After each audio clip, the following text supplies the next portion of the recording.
really zeroing in on this Doge stuff, which I think it is the fight that we want. I totally agree.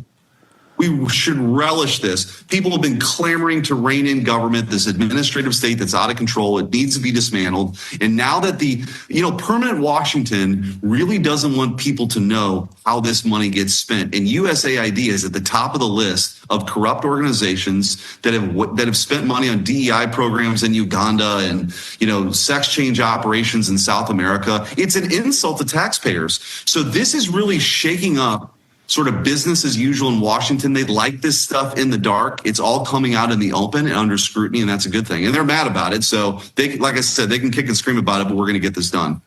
Yeah, and again, it is about making government more efficient. And just so everyone understands, from the 2019 to 2020 fiscal year to today, so in about 4 years of fiscal year, our federal budget has nearly doubled. Doubled.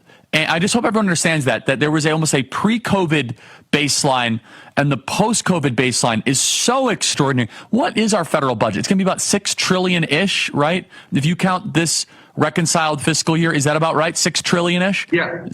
Yes, and I think that's a great point. And one of the things I try to mention is pre-COVID, we were spending about $4 trillion, okay?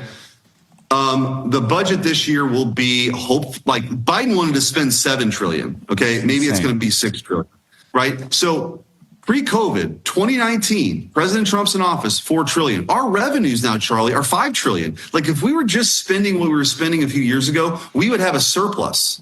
But the Democrats, they do not want to give any of that money back. So we're going to have a real fight on our hands in this next reconciliation package to sort of rein this in. And, I kind of get tired of saying, well, it's only a couple $1 billion, or the waste is only a few $100 million. I still count my money. And in Missouri, if you were to tell somebody that oh, it's only a few $100 million or $1 billion, they'd be pissed, and they should be pissed. So I think any money we save, whether it's $1 or $1 trillion, we ought to be focused on it. And I think that for now, that is where the momentum is, and we ought to hold on to that, and we ought to fight that fight with the Democrats every single day.